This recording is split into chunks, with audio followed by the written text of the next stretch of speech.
أعوذ بالله من الشيطان الرجيم وبه نستعين وعليه نتوكل والصلاة والسلام على أشرف الأنبياء والمرسلين أما بعد. Mga magulang at mga kapatid sa panampalataya, Assalamualaikum warahmatullahi wabarakatuh. Magandang araw po sa inyong lahat. At sa araw pong ito, ang ating pag-usapan ay isa po sa pinakamahalagang bagay na dapat malaman ng bawat mag-asawa, na ito ang mga ginintuang payo para sa mag-asawa. Siyempre po, paalala po sa lahat na ito po, ang payo na ito, una-una ay payo natin sa ating mga sarili bago tayo magpayo sa iba. Okay, unahin anuin po natin, bibilangin po natin ito hanggang siguro mga 18 ito, ang mga payo. Maaari may mabanggit tayo na may mga kulang, pero inshallah subukan natin sa abot ng ating makakaya. Actually, na-lecture ko na po ito sa dati kong video sa mga nakalipas. Pero dahil po sa nakikita ko na ito ay mahalaga, ay ito po ay uulitin natin para tayo ay makapulot ng aral, lalo-lalo na ako sa aking sarili. Okay. Ang pinakauna po ay na payo sa ating lahat ay lagi nating pakatandaan na walang perpektong relasyon. Ibig sabihin ay ang buhay may asawa ay away, bati, away, bati, away, bati. Pero iwasan po natin sa away, bati na ito na minsan tayo ay nakakapagsalita ng sobra, lumabas sa limitasyon, lalo-lalo na kapag masyadong galit ang tao. Kaya palagi nating alalahanin na ang buhay mag-asawa ay away-bati, away-bati. Wala pong perpektong relasyon. Kahit ang propeta sallallahu alaihi wasallam sa kanyang mga asawa ay nagkakaroon din ng mga hindi pagkakaunawaan sa pagitan nila, ngunit ito po ay gaya po ng nasabi natin na normal lamang po sa buhay mag-asawa. At sabi po sa hadith ni propeta sallallahu alaihi wasallam, kullu bani adama khata wa khairul khata'in at-tawwabun. Sabi ni propeta sallallahu alaihi wasallam, lahat ng angkan ni Adam, lahat tayo ng mga tao ay nagkakamali, at ang pinakamainam sa kanila na mga nagkakamali ay silang nagbabalik loob kay Allah subhanahu wa ta'ala.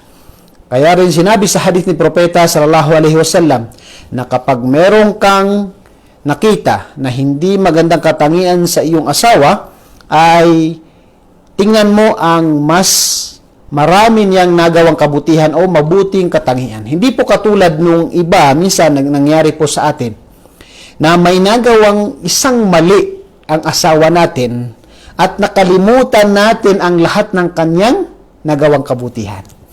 Which is ito po ay hindi tama. Kaya palagi nating alalahanin, wala pong perpektong relasyon. Walang perpektong tao. Lahat po tayo ay nagkakamali.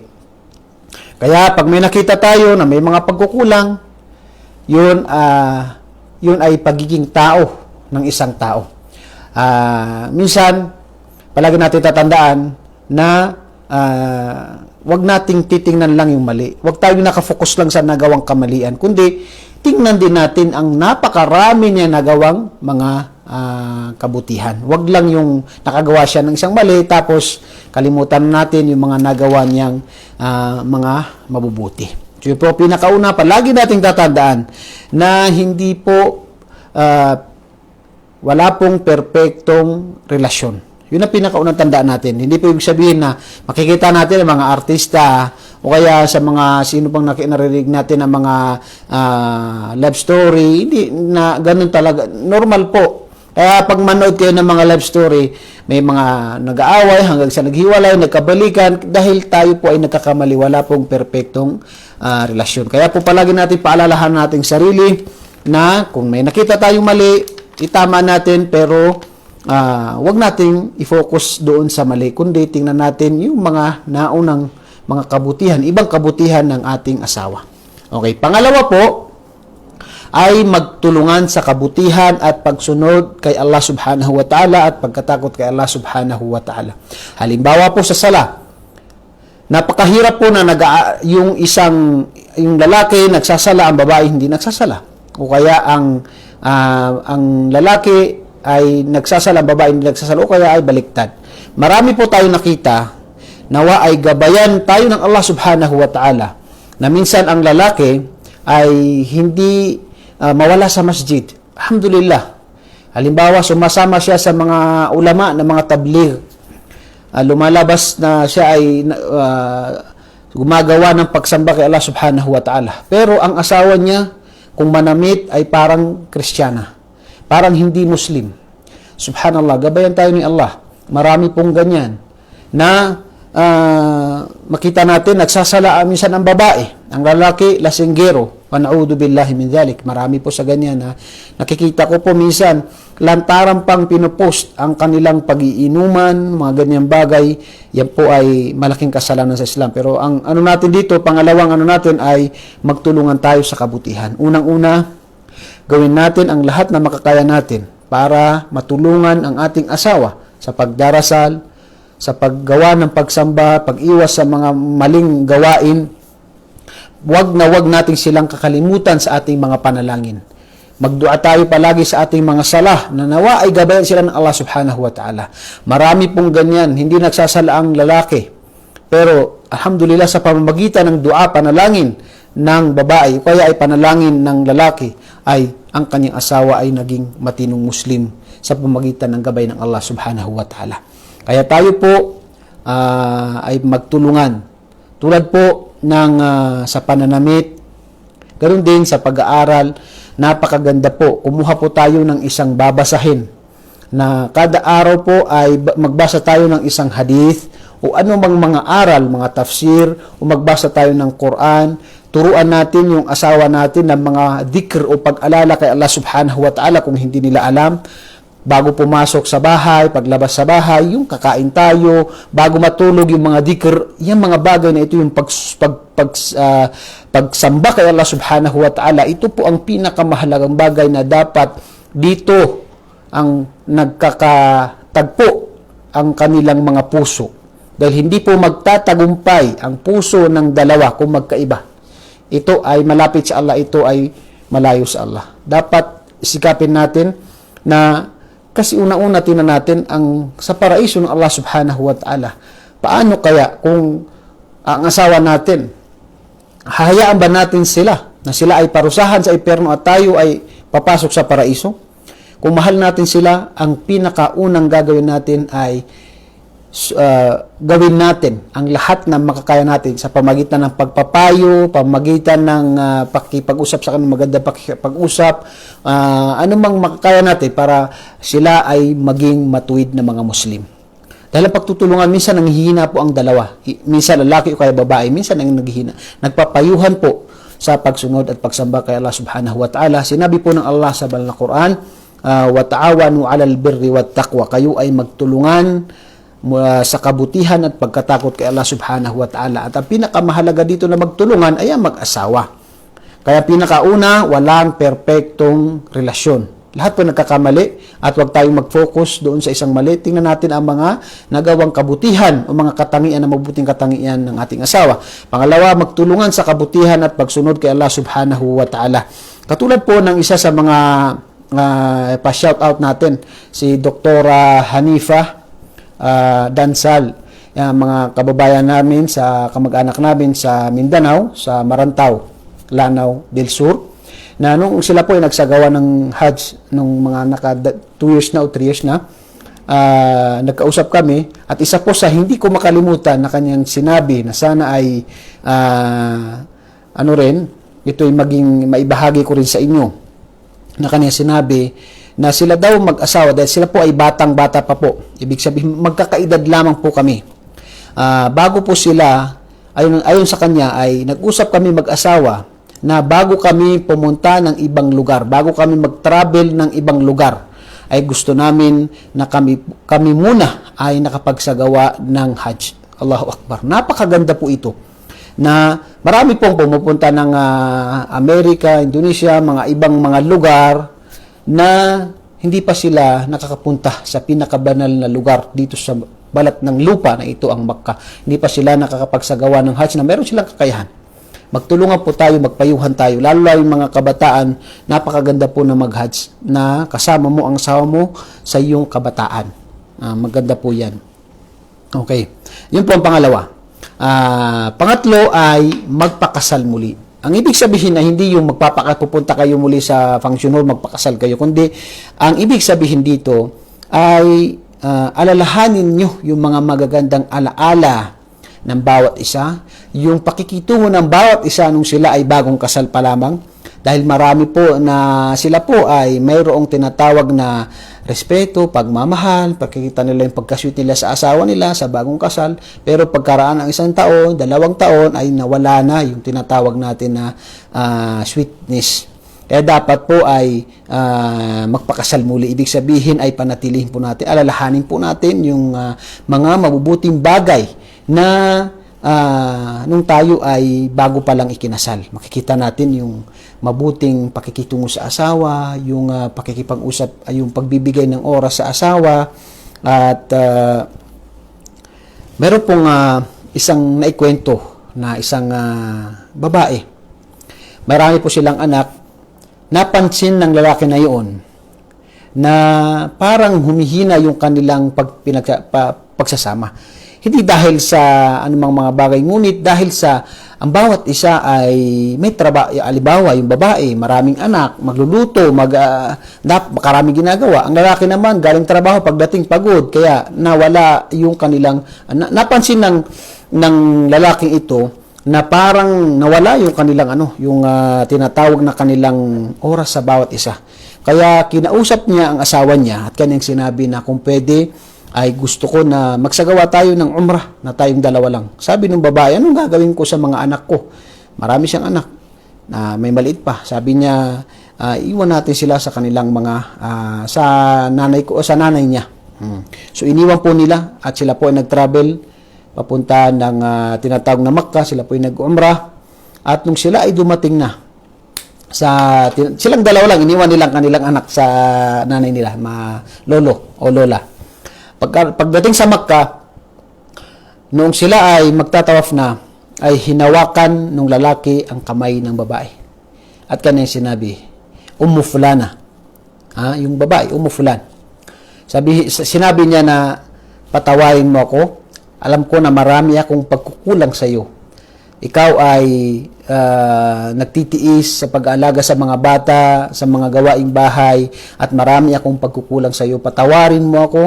At sana ay idua mo sa Allah subhanahu wa ta'ala, nandito tayo sa haram, na gabayan tayo ng Allah at maging mabuti akong asawa sa iyo. Umiyak ang babae at doon sila ay nanatili doon ng mga ilang araw. Alhamdulillah, isa po sa pinaka magandang na alalahanin natin kung minsan, sabi nga nila, nanlalamig na yung samahan ng dalawa. Alalahanin po natin yung bagong kasal. Kaya nga po, sa pag-asa, alhamdulillah sa Islam, obligasyon po ng lalaki na alagaan, mahalin ang kanyang asawa.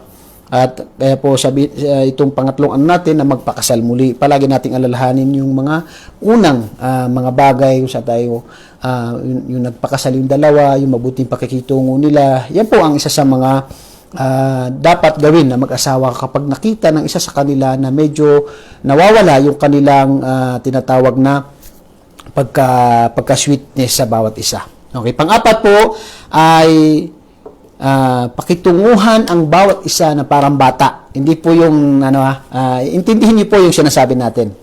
Pakitunguhan ng bawat isa na parang bata. Ano po ang nasa katangian ng bata? Ang katangian po ng bata ay sa maliit na bagay ay nagiging masaya. Nakikipagkulitan. Marami po mag-asawa na puro parang sundalo, military yung nila. Hindi po, magkulitan po mag-asawa yan.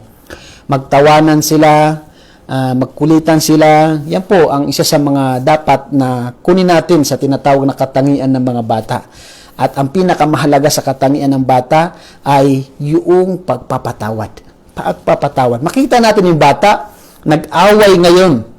1 oras, minsan hindi pa po abot ng 1 oras. 30 minutes, bati na sila. Allahu Akbar. Yun ang isa sa mga katangian ng bata na ito sinasabi natin dito, na pakitunguhan ng bawat isa na parang bata. Ibig sabihin, kahit may nasabi ang isa, ay wag na nating palakihin. Parang bata na narinig niya, mamaya, bati na sila at wala siyang tinatago sa kanyang puso. Yun ang isa sa mga katangian ng bata na dapat natin pakitunguhan sa ating asawa. Yung maging masaya tayo, makontento tayo sa maliit na bagay, magkulitan, at iwasan natin yung tinatawag na magkimkim ng sama ng loob, kundi parang bata na mabilis magpatawad. Panglima ay pangalagaan ang sekreto ng bawat isa. Lahat po tayo ay may sekreto. Lahat po tayo ay may tinatago, at minsan, ang karamihan po, ang asawa natin ang nakakaalam sa mga bagay na ito. Kaya po, ang asawa ay narapat na ito ay pangalagaan niya. Huwag nating ipapahiya ang ating asawa, sabihin ang mga sekreto ng ating asawa kahit sino. Napakahirap po ito. Tinan niyo po, nag-away ang dalawa. Si lalaki, minsan pupunta sa kanyang nanay, tatay, pupunta sa kanyang mga kapatid, pupunta sa kanyang kaibigan. Minsan, babanggitin ang kanyang mga naging problema. Minsan ay babanggitin niya yung hindi magagandang katangian ng kanyang asawa. Yung kaya mga sekreto ng kanyang asawa. Ganun din si babae, at mas marami ito sa babae. Magpo-post sa Facebook, ganito ang asawa ko, ganito. Minsan, o kaya pupunta sa kanyang mga kaibigan doon, sasabihin niya mga problema niya, babanggitin niya ang kanyang asawa, ganito, masamang mga sekreto at masamang katangian ng kanyang asawa. Kaya sa kapatid niya o kaya sa magulang niya. At ang problema doon, dahil ang mag-asawa, away bati, nasabi na niya yung mga sekreto. Ngayon, babalik sa bahay niya, magkakaayos sila, anong sasabihin ng mga tao? Patuloy bang irerespeto ng mga tao ang asawa mo?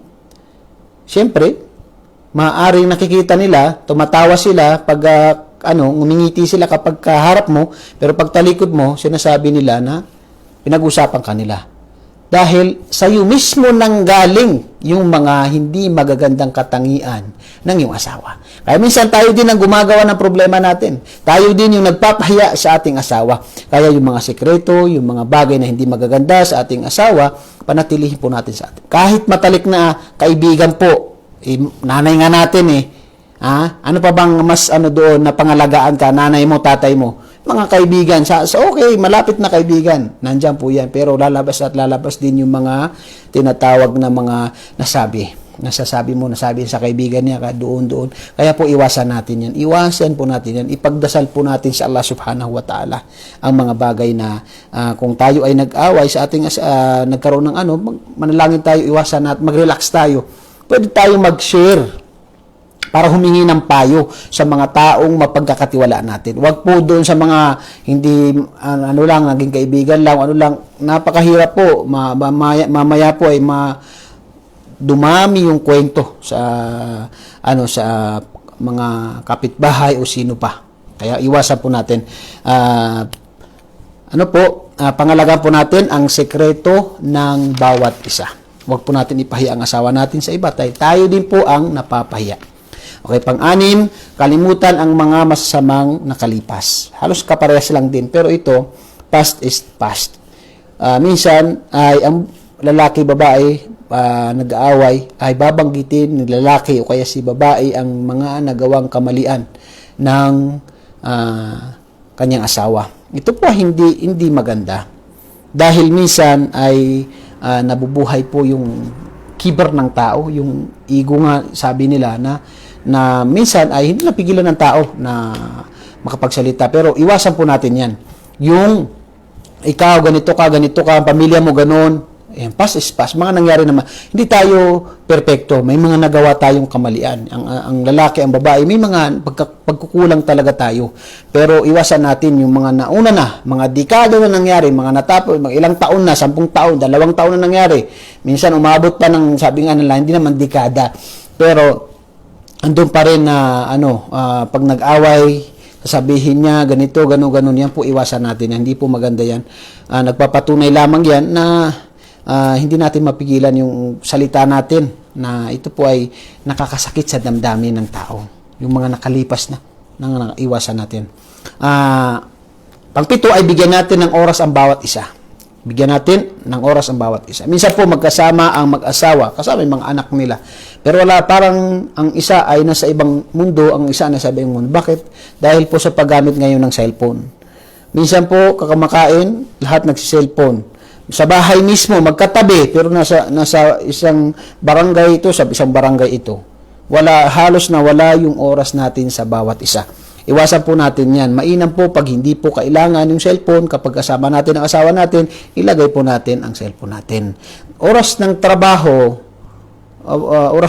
kaya sa labas, hindi mo kasama ang asawa mo, kaya may ginagawa asawa mo, kaya importante, gamitin mo ang cellphone. Pero sa oras na kayo ay magkasama, kayo ay kakain, oras ng pamilya, yung cellphone, itago muna.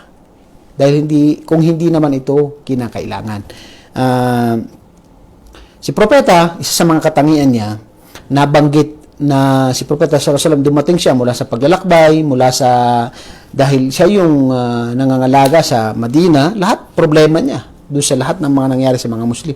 Pagdating niya, magtatanong si Aisha, magkukwento, ganito. Makikinig si Propeta sallallahu alaihi wasallam. Sasagutin niya ang kanyang mga katanungan, ngunit si Propeta ay pagod sa maraming gawain, pero hindi pa rin niya ibig sabihin na pagod ako, ganito, kundi siya pa rin ay binibigyan niya ng oras ang kanyang asawa. So, kapag pagod yung tao, magpahinga. Pero, hindi ko ibig sabihin na minsan kasi hindi naman, wala tayong sapat na dahilan, pero puro cellphone, wala tayong oras sa pamilya, mas gusto pa natin kasama yung kaibigan, mas gusto pa natin kasama kung sinong tao kaysa pamilya natin. So, yan po ay hindi magandang kaugalian. Okay. Pangwalo ay kapag nagagalit ang isa sa inyo, ay pakalmahin ng isa. O kaya ay huwag magsalita ang isa. Isa po ito sa nabanggit ni Abu Abdullah, Imam Ahmad bin Hanbal, isa sa mga imam na Ahlus Sunnah wal Jamaah, ang pang-apat na imam natin sa madhab, na isa po sa nakilala sa madhab ng Hanbali, na sabi niya, bakit ilang taon kayong nagsama ng iyong asawa ay hindi kayo nagkaroon ng away? Ang kanyang sinabi ay kapag ako ay nagagalit, siya ay pinapakalma ako. Kapag siya naman ay nagagalit, ay pinapakalma ko siya.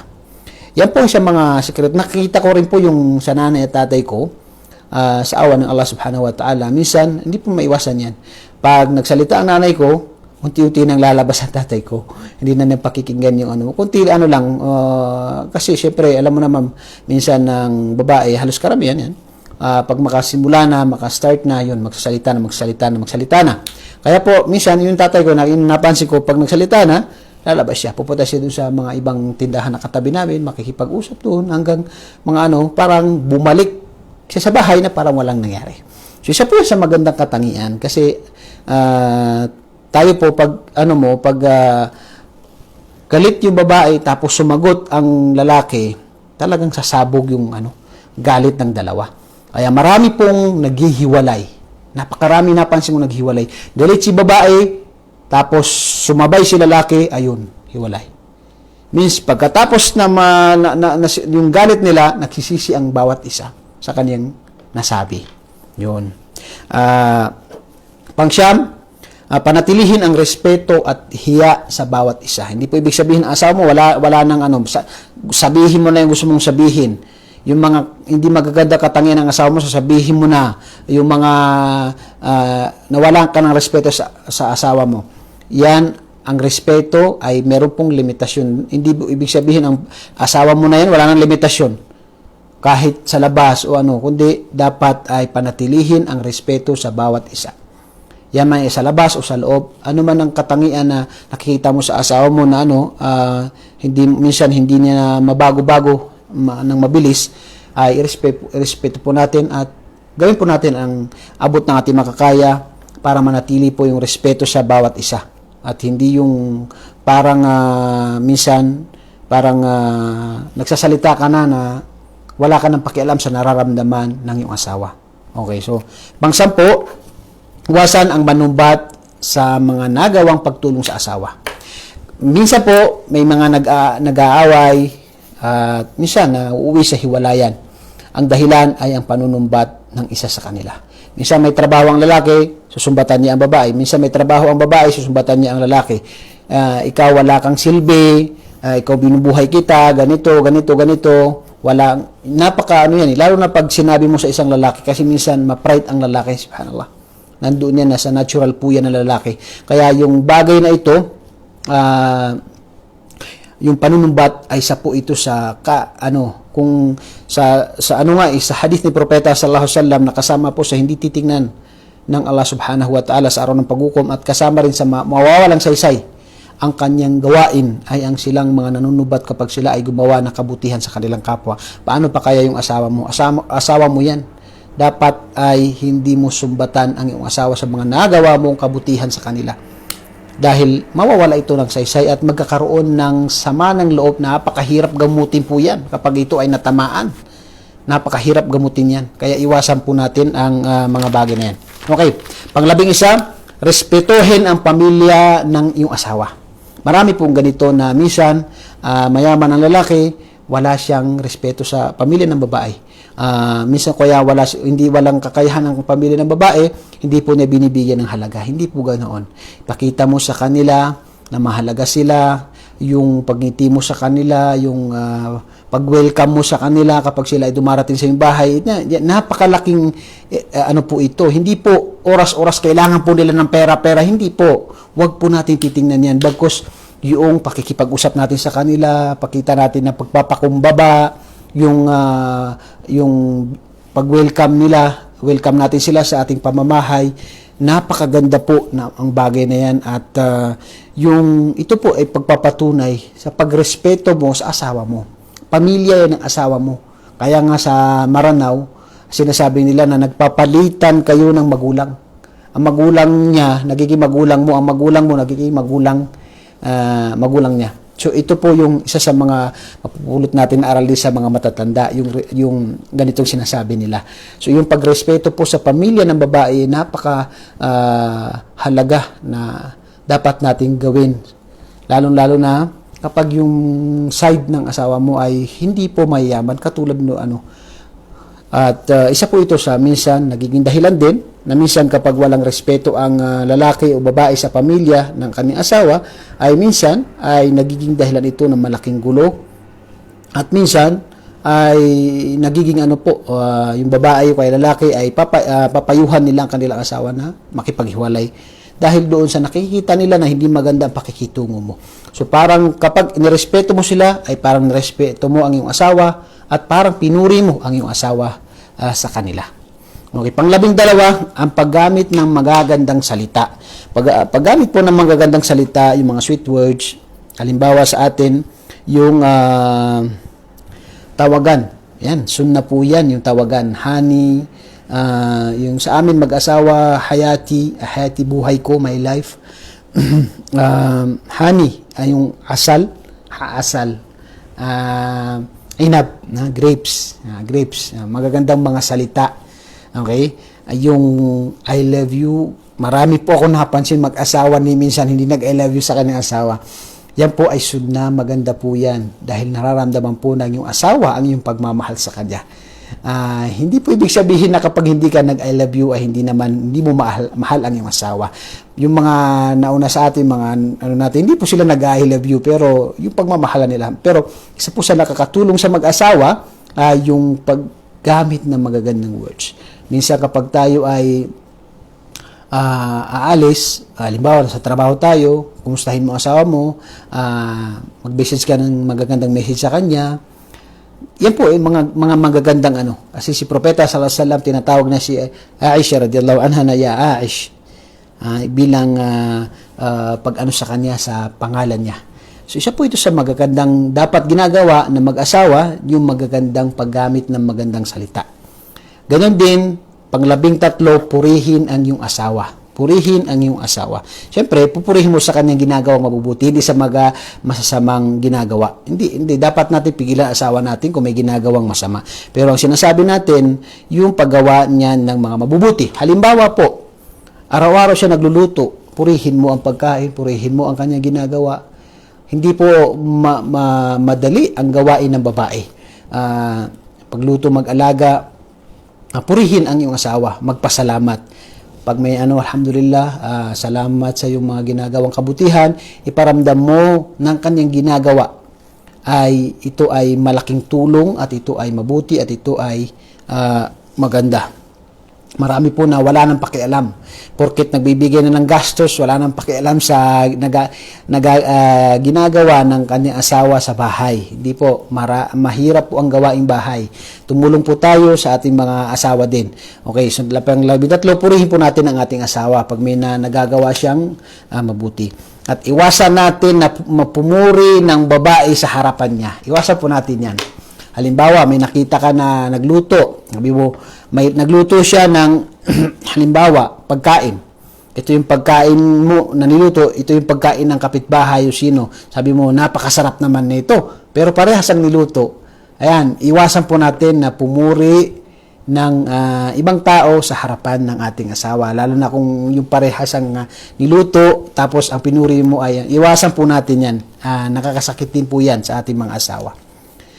Panglabing-apat, huwag po nating ihambing ang ating pamumuhay bilang mag-asawa sa ibang pamilya. Bakit po? Dahil wala pong perpektong relasyon. Hindi po natin alam ang nandoon eh. Maaring nakikita mo, masaya sila pag lumalabas pero magulo sa loob. Hindi natin alam yun.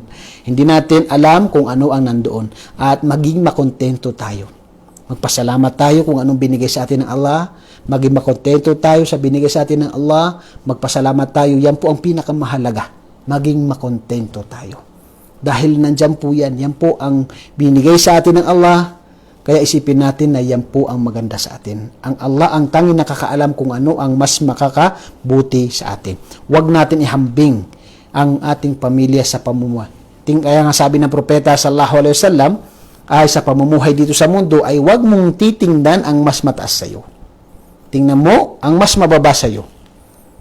Tingnan mo ang mas bakit makikita mo kung gaano kalaki ang gantimpala sa iyo ng Allah subhanahu wa ta'ala. Pag tiningnan mo ang mas mababa sa iyo. Kaya sa buhay pamilya, huwag mong ihambing. Ang buhay mo sa buhay ng mga artista, buhay ng kapitbahay mo na noon, hindi po. Maging makontento tayo, magpasalamat tayo kung ano ang binigay sa atin ng Allah subhanahu wa ta'ala dahil siya po ang nakakaalam kung ano ang mas nakakabuti sa atin. Maaring ang gusto natin, pangarap natin ay ganitong babae, ganitong pamumuhay, pero yan ang pinili sa iyo ng Allah subhanahu wa ta'ala dahil yan po ang makakabuti sa atin.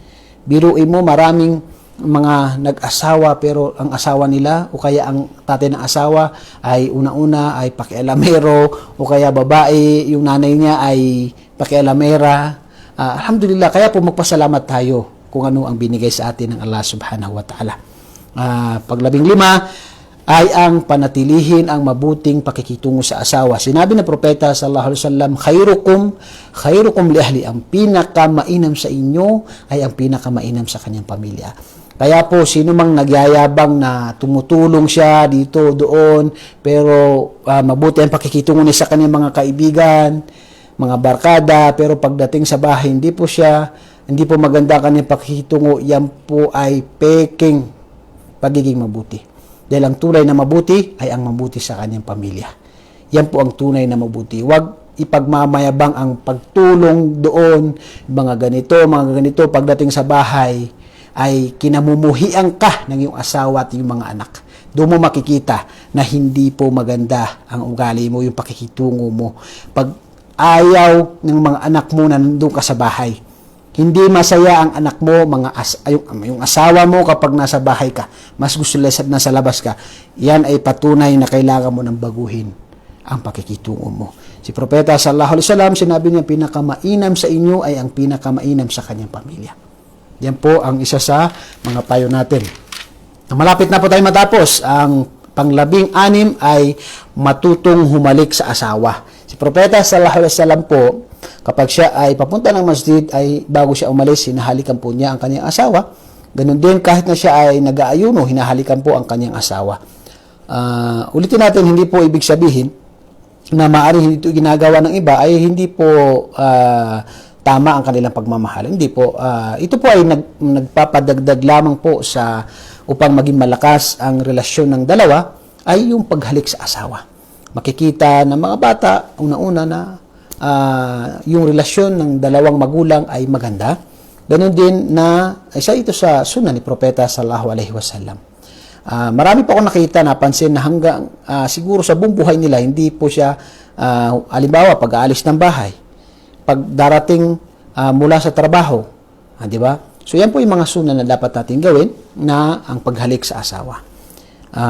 Pag-labing pito ay mag-ayos para sa asawa. Ito po ang isa po sa napansin natin minsan.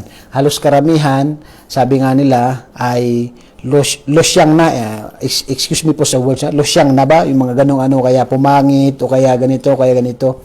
Una-una, minsan tumataba ang lalaki, o kaya tumataba ang babae, pero kadalasan po ang tumataba din yung sa babae.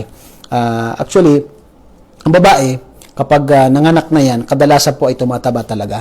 Minsan yung nagiging mature din ang babae, minsan dahil sa daming trabaho sa bahay, daming iniisip, ganun din.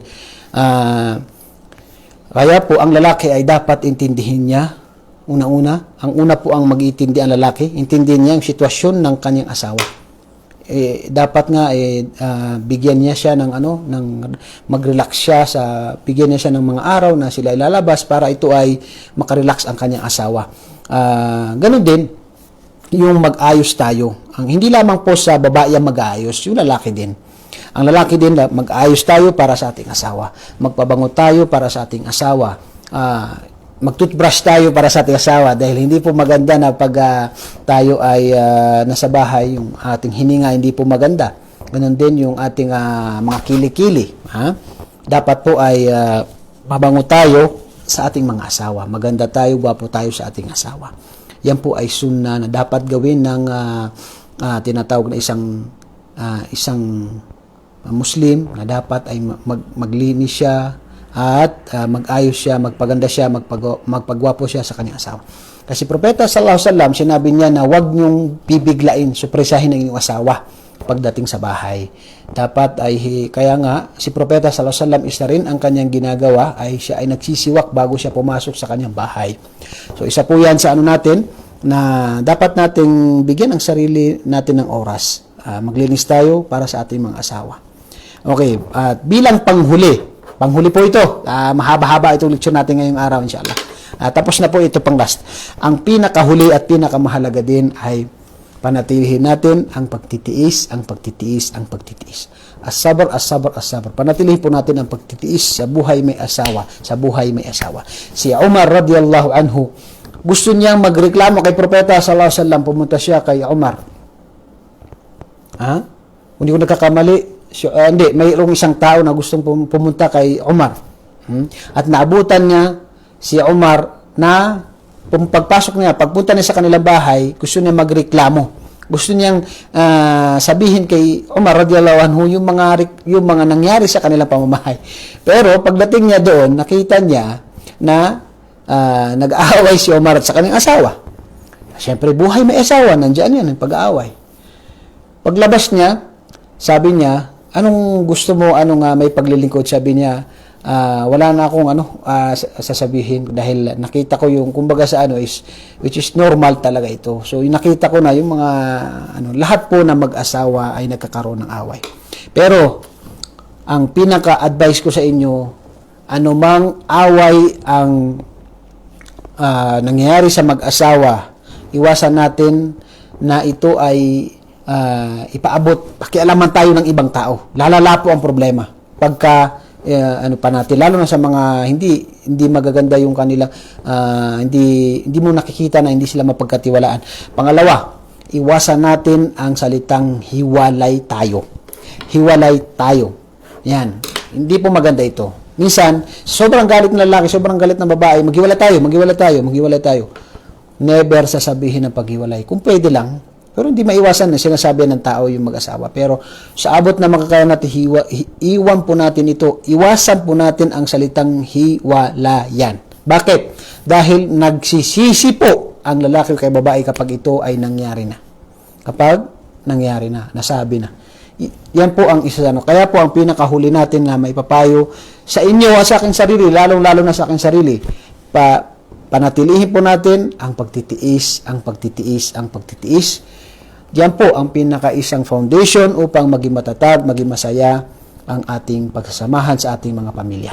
Nawa po ay nakapulot tayo ng aral sa araw na ito at tayo ay gabayan ng Allah subhanahu wa ta'ala at maging mabuti tayong may bahay, maging mabuti tayong asawa sa ating mga asawa at sa ating mga anak.